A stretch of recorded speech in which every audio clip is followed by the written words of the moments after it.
राजस्थान का रण तैयार, अब लिस्ट का इंतजार।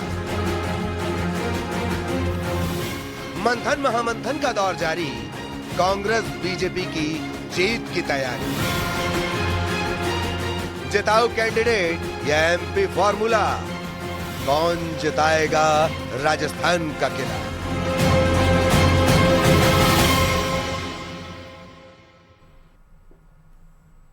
कौन जिताएगा राजस्थान का किला? नमस्कार, बहुत बहुत स्वागत आप सभी का। शाम के 6 बजने वाले हैं और ये वक्त है वीकेंड के सबसे भरोसेमंद डिबेट शो का। आप सबके साथ मैं हूं प्रियंका राय। राजस्थान का रण तैयार है, बस इंतजार है तो लिस्ट का। जी हां, इंतजार भी ऐसा जिसको लेकर मंथन और महामंथन लगातार चल रहे हैं। कहीं वॉर रूम में बैठक हो रही है तो कहीं कोर कमेटी की बैठकें चल रही हैं। दिन रात सिर्फ बैठकें और बैठकें। आलाकमान कभी राजस्थान में देर रात तक बैठक करते हैं तो कभी दिल्ली बुलाकर बैठकें ली जा रही हैं। बैठक में चर्चा भी एक और सवाल भी एक ही है कि टिकट किसे मिलेगा। कांग्रेस अपने जिताऊ दावेदार पर ताल ठोकती नजर आ रही है तो वहीं भाजपा मध्य प्रदेश के फॉर्मूले को राजस्थान में दोहरा सकती है। इन सब सवालों के बीच सवाल यह है कि कब लिस्ट आएगी और सवाल यह भी कि किसका फॉर्मूला जिताएगा राजस्थान का किला। इन्हीं सभी सवालों के साथ हम शुरू करते हैं वीकेंड की सबसे बड़ी बहस। और चर्चा के लिए तमाम मेहमान इस वक्त हमारे साथ जुड़ चुके हैं। परिचय कराते हुए विकास बारहट जी हमारे साथ जुड़े हुए हैं, प्रवक्ता बीजेपी से। राजकुमार शर्मा जी भी हमारे साथ जुड़ चुके हैं, प्रवक्ता कांग्रेस से। महेश शर्मा जी हमारे साथ जुड़े हुए हैं जो कि हमारे साथ वरिष्ठ पत्रकार हैं। बहुत स्वागत आप सभी मेहमानों का न्यूज 18 राजस्थान पर। चर्चा की शुरुआत विकास जी आप ही से करते हुए, इससे पहले भी बैठक हुई, थोड़ी देर में एक और बैठक होने वाली है। इतना वक्त क्यों लग रहा है? दिक्कत आ रही है क्या टिकट बंटवारे को लेकर? क्योंकि एमपी में तो घोषणा कर दी आप लोगों ने। देखिए प्रियंका जी, टिकट वितरण का जो भारतीय जनता पार्टी का तय फॉर्मूला है वो है कि पार्टी मंडल स्तर से लेकर जिला प्रदेश के कार्य करने वाले पदाधिकारियों और हमारे जो बूथ स्तर के कार्यकर्ता हैं उन सबका फीडबैक जो है पार्टी ने लिया है। उसके अलावा जो हमारे चुनाव प्रभारी और सह चुनाव प्रभारी जो हैं उनके जो आकलन है, सीनियर लीडरशिप का जो मंतव्य है, उन सबको दृष्टिगत रखते हुए पार्टी जो है वो इन बैठकों के माध्यम से उन रायों को एकजुट करके और उम्मीदवारों के लिए जो है वो एक तरीके से अंतिम राय बनाने का प्रयास जो है वो ये चल रहा है। और बहुत जल्द आपके सामने उम्मीदवारों के नाम भी तय करके घोषित किए जाएंगे। ठीक है राजकुमार शर्मा जी, चलिए एमपी में तो बीजेपी ने बाजी मार ली है, कांग्रेस यहां बाजी मारेगी क्या राजस्थान में? और लगातार कांग्रेस की ओर से दावा किया जा रहा है कि जिताऊ और टिकाऊ, जिताऊ उम्मीदवार तो ढूंढ लेंगे, कैसे पता चलेगा टिकाऊ है या नहीं? बड़ा चैलेंज है ये कांग्रेस के लिए। प्रियंका जी, कांग्रेस पार्टी ने तो बहुत पहले ही बाजी मार ली थी। हिमाचल में हमने बाजी मार ली, फिर कर्नाटक में बाजी मार ली, अब राजस्थान की बारी है। रही बात आपने कहा टिकट मैं कह रहा हूं बहुत जिताऊ उम्मीदवार को, टिकाऊ उम्मीदवार को दिया जाएगा। जिस कार्यकर्ता के मन में कांग्रेस पार्टी रहेगी उस कार्यकर्ता को निश्चित तौर पे टिकट मिलेगा। आजकल में हमारी मीटिंगें लगातार चल रही है और निश्चिंत रहें, 2023 के चुनाव के रण को जीतने के लिए हमारे 200 शानदार उम्मीदवारों की एक शानदार लिस्ट बहुत जल्दी आपके चैनल पे आएगी और भारतीय जनता पार्टी को पटकनी देने में बहुत ज्यादा कारगर साबित होगी। ठीक है, आप दावा कर रहे हैं कि भारतीय जनता पार्टी को पटकनी देंगे। महेश शर्मा जी, क्योंकि टिकट बंटवारे को लेकर मंथन दोनों ही पार्टियों में जारी है लेकिन वक्त बहुत ज्यादा लग रहा है। क्या लग रहा है कि जैसा कि अब बीजेपी में कहा जा रहा है कि एमपी का फॉर्मूला यूज किया जाएगा राजस्थान में, क्या ये सक्सेसफुल हो पाएगा यहां पर?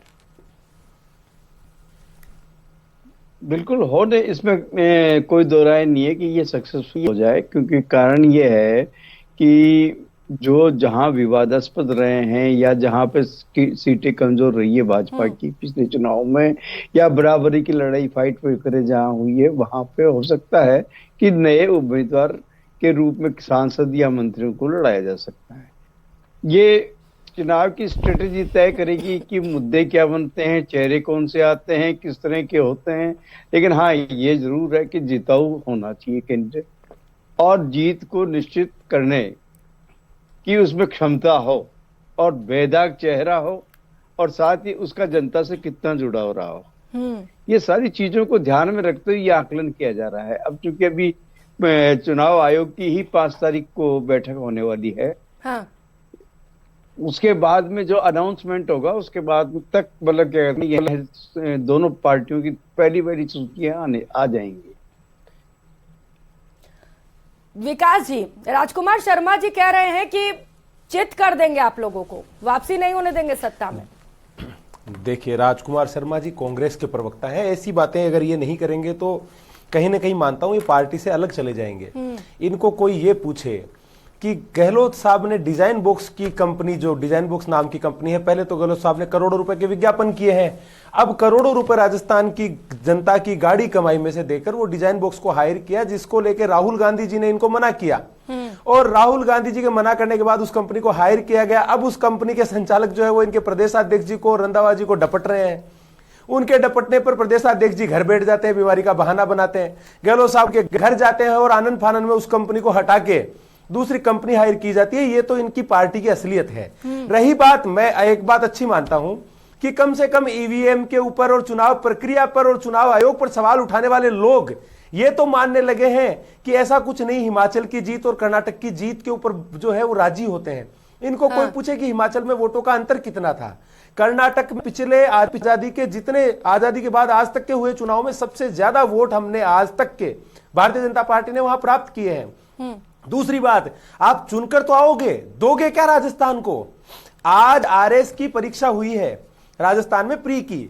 कई बच्चे जो है वो कह रहे हैं साहब अभी एक नियम निकाल दिया जिसमें 5वां कॉलम नहीं भरोगे तो पेपर को रिजेक्ट कर दिया जाएगा। आप बताइए, ओएमआर सीट में ABCD 4 ऑप्शन आते हैं, अगर 5वां खाली नहीं भरोगे तो रिजेक्ट कर दिया जाएगा। जब इन लोगों से पूछा गया कि ऐसा क्यों, जब इन्होंने ये सिस्टम लागू किया, तो ये कहते हैं कि पहले ऐसा होता था कि क्वेश्चन को एक विद्यार्थी खाली छोड़ देता था, फिर OMR को लोग भर दिया करते थे और पेपर जो है वो लीक ना होकर भी धांधली हो जाती थी। अपने सरकार के कुछ महीनों पहले ये नियम लेकर ये खुद कह रहे हैं कि इन्होंने किस प्रकार युवाओं के भविष्य को लीला है। आज जयपुर के अंदर कल जमवारामगढ़ में एक लाश मिली है, मुद्दे और युवाओं के भविष्य के साथ जो खिलवाड़ हुआ है, कल पूरे जयपुर को इन्होंने अराजकता बातचीत चल रही है। विकास जी, तो अभी तो टिकट आपने बांटे भी नहीं है, लेकिन जयपुर के बस्ती से अभी से बगावत के सिर उठने लग गए हैं। क्या आपको नहीं लगता है कि ये जो पार्टी के अंदर अलग अलग तरीके के लोग अलग अलग गुट बना रहे हैं, उससे दिक्कतें हो सकती हैं पार्टी को? ये किसी प्रकार की बगावत नहीं प्रियंका जी। हर कार्यकर्ता को देखिए, भारतीय जनता पार्टी पूर्णतया डेमोक्रेटिक पार्टी है। हमारे किसी बड़े नेता का ऐसा कोई बयान नहीं जिसको विवादों की श्रेणी में माना जाए। बस्ती से जो लोग, जो कार्यकर्ताओं का मंतव्य था, उन्होंने केंद्रीय स्तर के ऊपर पदाधिकारियों को उससे अवगत कराया है। आप समझिए विरोध क्या होता है जब एक पार्टी का प्रदेश अध्यक्ष विधायकों को लेकर सरकार गिराने के लिए बाहर जाके बैठ जाता है और मुख्यमंत्री अपने डिप्टी सीएम को कहते हैं नाकारा और निकम्मा, और उसी व्यक्ति को CWC में मेंबर बना दिया जाता है। विरोध होता है ये जब आपके केंद्रीय पर्यवेक्षक आते हैं और खुद मुख्यमंत्री बगावत कर देता है विधायकों के साथ मिलकर। बगावत ये होती है प्रियंका जी, अपनी बात को कहना, कार्यकर्ताओं के मंतव्य को। राजकुमार शर्मा जी, बगावत है क्या आपकी पार्टी में? आरोप लगा रहा है वो। प्रियंका जी, भारतीय जनता पार्टी कुछ भी कहे, भारतीय जनता पार्टी कांग्रेस मुक्त भारत करने वाली भारतीय जनता पार्टी। मैंने अभी आपको थोड़ी देर पहले बोला, बंगाल में पिट कर आई, हिमाचल में पिट के आई, कर्नाटक में पिट के आई, अब राजस्थान में बारी है। इन्होंने नया फार्मूला दिया है कि केंद्रीय मंत्री भी एमएलए का चुनाव लड़ेंगे, MP जो है वो लोग भी अब एमएलए का चुनाव लड़ेंगे। तो भारतीय जनता पार्टी इतनी बौखला गई है राजस्थान में अशोक गहलोत जी के शानदार नेतृत्व को लेकर के। इन्होंने सरकार गिराने का पूरा भरसक प्रयास लगातार करते आ रहे थे, लेकिन उसमें कामयाब नहीं हुए। वो राजस्थान की सरकार से, गहलोत साहब से बहुत ज्यादा चिड़े हुए हैं। वो चाहते एन कैन प्रकरण हमारी सरकार इस बार बननी चाहिए। और प्रियंका जी, मैं आपको एक बार बता दूं कि अब की बार राजस्थान जीता तो ये मान लीजिएगा कि भारतीय जनता पार्टी की उल्टी गिनती चालू हो गई है। भारतीय जनता पार्टी को इस बात की सूचना है, भारत के प्रधानमंत्री जी को और अमित शाह जी को इस बात की सूचना है कि अशोक गहलोत जी को पटक नहीं देना राजस्थान में इतना आसान नहीं है, क्योंकि अंतिम छोर पे बैठे व्यक्ति को भी अशोक गहलोत जी ने लाभ प्राप्त करवाया है। और लाभ प्राप्त करने के बाद राजस्थान की जनता इस बार कांग्रेस पार्टी के साथ मिलकर चुनाव लड़ रही है। इस बार कांग्रेस पार्टी चुनाव के रण में अकेली नहीं होगी।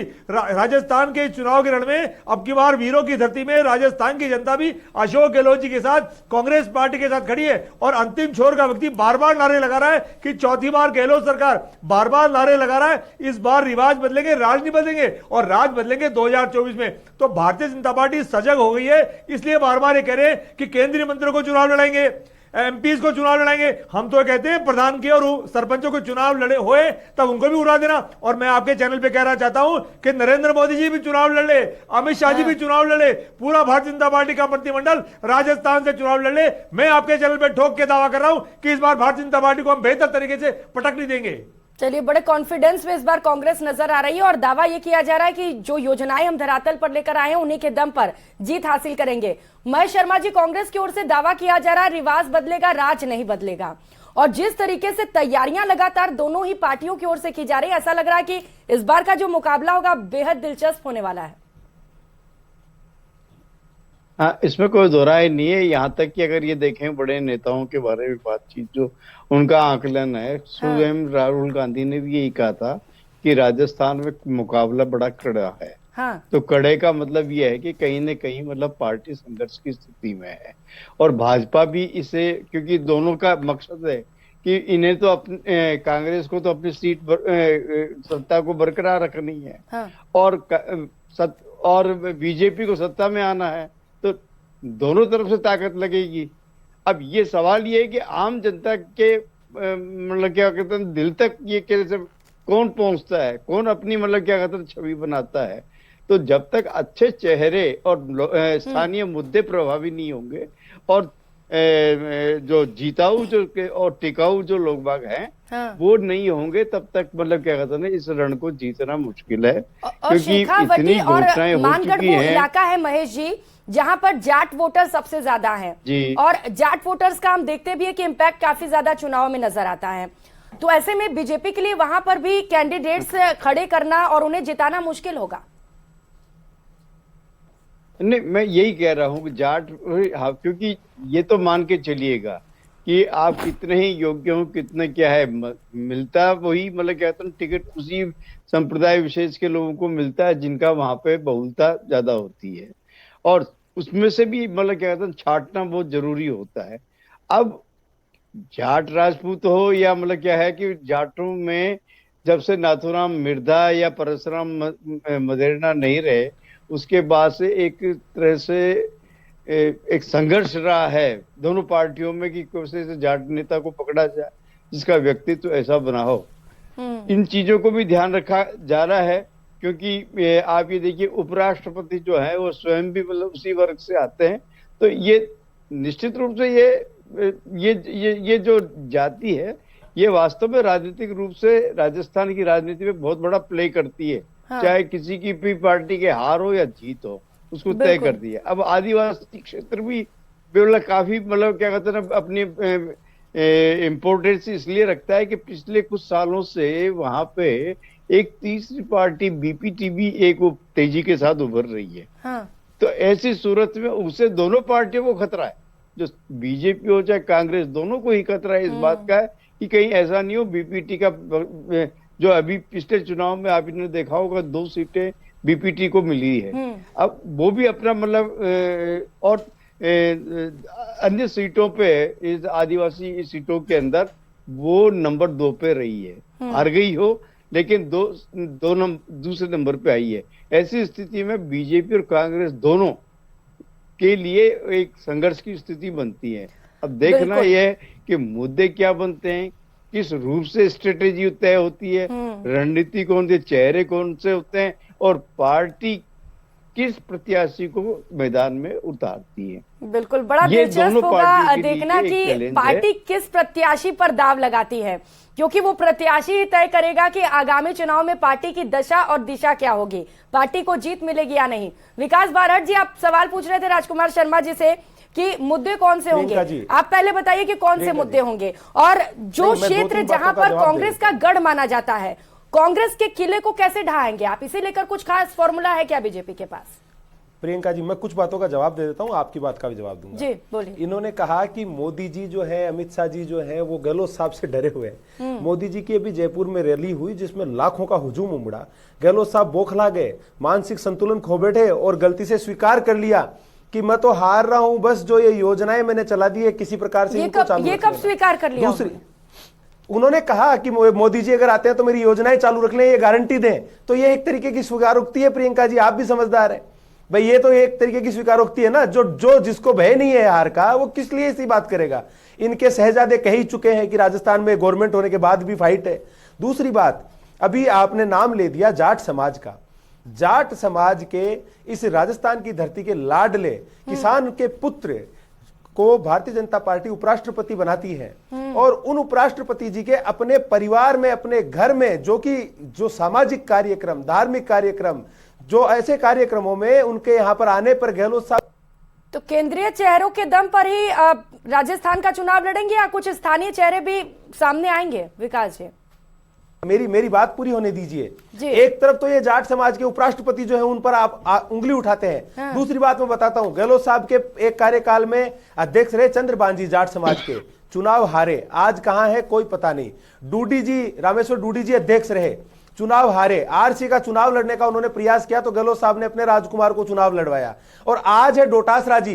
मैं आपको एक वाकया बताता हूं, एक बार शिक्षक सम्मेलन हो रहा था तब डोटासरा जी शिक्षा मंत्री थे। गहलोत साहब ने भरे अल्बर्ट हॉल के पूरे हॉल में शिक्षकों से पूछा मंच से कि क्या आपसे ट्रांसफरों के पैसे लिए जाते हैं, और पूरे शिक्षकों ने एक सुर में कहा कि बिल्कुल हमसे पैसे लिए जाते हैं। उसके बाद डोटासरा जी को प्रदेश अध्यक्ष बनाया जाता है। इस प्रकार जो है वो ये समाज के लोगों को अपनी राजनीति के लिए यूज करते हैं। इनको किसी समाज से सरोकार नहीं है। जो अंतिम स्तर पे लोगों को इन्होंने दिया वो मैं बताता हूं क्या दिया। पहले फिल्मों में हमारे देखते थे देसी कट्टे, रिवॉल्वर। आज गांव गांव गली गली के अंदर जो है युवाओं को भटका के इन्होंने बेरोजगार करके उनके हाथों में हथियार थमाने का काम किया है। खुला छोड़ा है इन्होंने अपराधियों को गांव गांव लूट करने के लिए। मैं बताता हूं प्रियंका जी, हमारे यहाँ टीवी के ऊपर जब बलात्कार के सीन या ऐसी बात आती थी तो हमारे राजस्थान में चैनल बदल दिए जाते थे। आज गांव गांव गली गली तक ये बलात्कार नाम इन्होंने कॉमन कर दिया।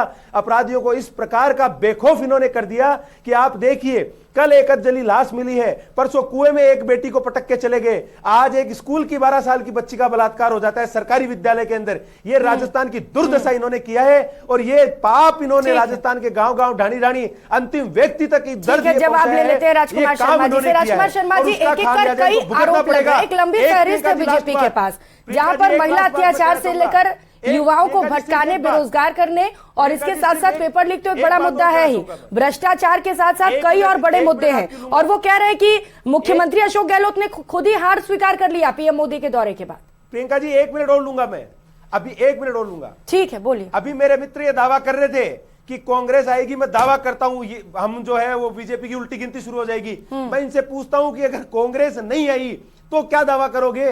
कौन सी उल्टी गिनती? अरे आपके शहजादे तो 50 बार फेल हो चुके, 13 बार जो है वो बड़े चुनाव के अंदर हार का सामना कर चुके। आज राष्ट्रीय अध्यक्ष खड़गे जी को बनाते हो और नाम उन्हीं का लेते हो। किसको? आपका तो कुछ हो ही नहीं सकता। हारने पे भी आपको तो ढीठ है, वापस रीलॉन्चिंग करोगे। जी प्रियंका जी, भारतीय जनता पार्टी राजस्थान में अभी कुछ दिन पहले प्रधानमंत्री जी आए थे, बड़ी बड़ी गारंटियां देने का प्रयास कर रहे थे, राजस्थान की जनता को बरगलाने का लगातार प्रयास कर रहे थे। लेकिन राजस्थान की जनता इस बार बहुत ज्यादा समझदार है। इन्होंने गारंटी दी थी जब ये 9 साल पहले सत्ता में आए थे कि 15 लाख रुपए प्रियंका जी हम सबके अकाउंट में आए थे। मैं भारतीय जनता पार्टी से पूछना चाहता हूं, क्या 15 लाख रुपए आ गए? इन्होंने गारंटी दी थी कि काला धन वापस आ जाएगा, क्या काला धन वापस आ गया? इन्होंने गारंटी दी थी कि अच्छे दिन आएंगे, क्या अच्छे दिन आ गए? इन्होंने अजमेर के अंदर 1 साल पहले गारंटी दी थी कि मैं ईआरसीपी का राजस्थान में पानी लाकर दूंगा, आज तक ईआरसीपी नहीं आई है। भारतीय जनता पार्टी राजस्थान के नेताओं के ऊपर तो अविश्वास कर चुकी है, अब हिंदुस्तान की जनता के ऊपर भी इनका अविश्वास हो चुका है। राजस्थान के अंदर चुनाव होने जा रहे हैं विधानसभा के, और ये केंद्रीय मंत्री को उतारना चाहते हैं, ये एमपीज को उतारना चाहते हैं। भारतीय जनता पार्टी राजस्थान की शानदार कुशलता को लेकर के परेशान है। मैं आपको एक प्रियंका जी एक बात और बताऊं, जो हमने 4 महीने पहले पिंक कलर के टेंटों में हमने राजस्थान की जनता को जो महंगाई से राहत प्रदान की थी, भारतीय जनता पार्टी को पिंक कलर से डर लगने लग गया है। दिन में इनको पिंक कलर दिखता है, रात को इनको पिंक कलर दिखता है तो इनकी नींद खुल जाती है। उन पिंक कलर के टेंटों में राजस्थान की जनता ने लाभ प्राप्त किया। हमने पूरे हिंदुस्तान में हमने 500 रुपए का सिलेंडर दिया राजस्थान में, इन्होंने हमारी कॉपी करके एमपी में 450 रुपए का किया। आप शानदार नेतृत्व का बात कर रहे हैं राजकुमार जी, लेकिन बीजेपी तो आरोप लगा रही है कि जिस तरीके से बलात्कार के आंकड़े बढ़े हैं वो शर्मसार करते हैं अब राजस्थान को। हम कह रहे हैं ईआरसीपी का पानी दे दो। क्या कह रहे हैं प्रियंका जी? वो कह रहे हैं कि बलात्कार में जो आंकड़े बढ़े हैं वो राजस्थान को शर्मसार करते हैं, सर झुक जाता है शर्म से। देखिए प्रियंका जी, बलात्कार जैसी घटना वाकई शर्मसार करने वाली घटना है। राजस्थान कोई अकेला राज्य नहीं है ऐसा, हिंदुस्तान के अंदर जहां घटनाएं घटी है, दूसरे राज्यों मैं में होता है राजस्थान तो में जितनी भी राजस्थान में घटनाएं भी घटी करवाओगे क्या? है उसके लिए हम लोग शर्मिंदा हैं, राजस्थान हम में उसके भी लिए क्षमा करवाओगे प्रार्थी क्या? हैं। लेकिन निश्चिंत रहे, हमने महिलाओं को यहाँ सुरक्षा प्रदान की है, हमने यहाँ नौजवानों को सुरक्षा प्रदान की है, हमने राजस्थान के हर वर्ग को संजोया है। अभी आपने देखा इनकी राजस्थान अकेला राज्य नहीं है, तो यहाँ होता रहेगा क्या? और इसके लिए सरकार प्रशासन नहीं जिम्मेदार है। इनकी आवाज यात्रा में नहीं आई है, इन्होंने महिलाओं का डांस करा करके भी भीड़ इकट्ठे करने का प्रयास किया। लेकिन राजस्थान की जनता ने कहा कि हमको सिर्फ राजस्थान में गहलोत चाहिए, केवल हमको कांग्रेस पार्टी चाहिए। इस बार वापस से कांग्रेस पार्टी रिपीट होगी। कांग्रेस पार्टी इसलिए रिपीट होगी क्योंकि हमने राजस्थान की जनता की कोरोना में भी बेहतर सेवा की थी। पहले जब अकाल पड़ा था तब भी हमने बेहतर सेवा की थी। और प्रियंका जी, एक बात और बता दूं, 4.25 साल बीत जाने के बाद भी राजस्थान में सरकार विरोधी लहर नहीं चली है। राजस्थान का बच्चा राजस्थान के 36 कौम अशोक गहलोत जी को नेचर को जानती है। अशोक गहलोत जी किस नेचर की भक्ति है। अशोक गहलोत जी राजस्थान की जनता को माई बाप मान के ठीक है, क्योंकि कई सालों से यहाँ पर एंटी इनकम्बेंसी एक बड़ा फैक्टर रहा है, लेकिन इस बार सरकार की ओर से दावा ये किया जा रहा है कि सरकार विरोधी लहर नहीं है। महेश शर्मा जी, आपके पास आते हुए, क्या वाकई आपको लगता है कि इस बार सरकार विरोधी लहर नहीं है, जैसा कि दावा कांग्रेस की ओर से किया जा रहा है, और मुकाबला बड़ा ही दिलचस्प होने वाला है? एक छोटा सा क्लोजिंग कमेंट आपकी ओर से। देखिए, ऐसा है कि जो काम किया है, उपलब्धियां इन्होंने की है, घोषणाएं की है, आम जनता के लिए जो भी कुछ की है, इनकम्बेंसी होती है, यानी कि जनता जनार्दन ज्यादा उत्तर देगी चुनाव परिणामों में। लेकिन हाँ, इतना जरूर है कि मुख्यमंत्री ने हर वर्ग को लाभ पहुंचाने की दृष्टि से भाजपा से चुनावी रणनीति में कहें या मतलब क्या कहते हैं, एक रूप से बढ़त ले ली है, इसमें कोई दो राय नहीं है। अब देखना यह है कि भाजपा उसकी काट क्या लाती है और किस तरह से अपना इस जो 2018 के अंदर जो सत्ता खोई थी, उसे वापस कैसे प्राप्त करती है। बिल्कुल बड़ी चुनौती है ये, दोनों ही पार्टियों के लिए चुनौती है। एक के पास तो चुनौती है कि सत्ता में कैसे काबिज रहना है, और दूसरे के पास चुनौती यह है कि कैसे कांग्रेस को उखाड़ फेंके और सत्ता में काबिज हो सके दोबारा से। लेकिन सर, जरा ये बताइएगा, क्योंकि दावे तो दोनों ही ओर से किए जा रहे हैं, लेकिन दावे धरातल पर कितने उतर पाए हैं? क्योंकि अब बीजेपी तो आरोप ये लगा रही है कि चुनावी साल में रेवड़ियां बांट रहे हैं, इससे पहले 4.5 साल तक सरकार सोई रही थी। मैं यही कह रहा हूं कि अंत में क्या है कि घोषणाएं हो जाती है, उपलब्धियां भी है, उपलब्धि जितनी भी उपलब्धियां हैं आम जनता तक के पहले भी हुई हैं इस तरह का, लेकिन परिणाम क्या निकला है? तो जो जनता ने पहले ही मानस बना दिया कि हमें क्या करना है, हमारे क्षेत्रीय मुद्दे कितने प्रभावशाली से तरीके से मतलब कौन सी पार्टी ने उठाए हैं, और वो जो चेहरे मैदान में उतारेगी उनका हमसे कितना जुड़ाव रहेगा, वो हमारे बारे में अब तक क्या संघर्ष करता रहे, इसके बारे में भी मतलब क्या कहते हैं बड़ा जनता जो है आकलन करती है। अब देखते जाइए क्या रणनीति होती, किस तरह की मतलब उठापटक होती है। चुनाव के अंतिम क्षण में भी कोई एक ऐसा मुद्दा उठता है जिसकी वजह से एक बोली, एक शब्द भी उसके चुनाव परिणामों को बदल देता है। बिल्कुल, अंतिम क्षण भी बड़ा ही महत्वपूर्ण होता है, क्योंकि चुनावी साल है, लिहाजा लगातार कई योजनाएं भी धरातल पर लागू की जा रही हैं, और सीएम लगातार ये दावे भी कर रहे हैं कि इन्हीं योजनाओं के दम पर हम चुनावी मैदान में उतरेंगे और जीत भी हासिल करेंगे। हालांकि बीजेपी के पास भी कई अलग अलग मुद्दे हैं जिन्हें लेकर वो कांग्रेस को घेरने की तैयारी कर रही है, और जन आक्रोश यात्रा के जरिए लगातार वो मुद्दे भी बीजेपी की ओर से उठाए गए। अब देखना बड़ा महत्वपूर्ण है कि किसके दावों में कितना दम नजर आता है, क्योंकि जनता जनार्दन है और अंतिम फैसला जनता को ही करना है। बहुत शुक्रिया आप सभी मेहमानों का हमारे साथ जुड़ने के लिए और इस तमाम चर्चा के लिए। विकास बारहट जी आपका भी, और इसके साथ साथ राजकुमार शर्मा जी और महेश शर्मा जी आपका भी। तो चुनावी साल में लगातार दावे किए जा रहे हैं और अब लगातार बैठकों का दौर भी जारी है। टिकट वितरण को लेकर बैठकें की जा रही है, फिर चाहे कांग्रेस हो बीजेपी, महामंथन लगातार जारी है। अब देखना है कि किन चेहरों पर पार्टी भरोसा जताती है। इस डिबेट में फिलहाल इतना ही। नमस्कार।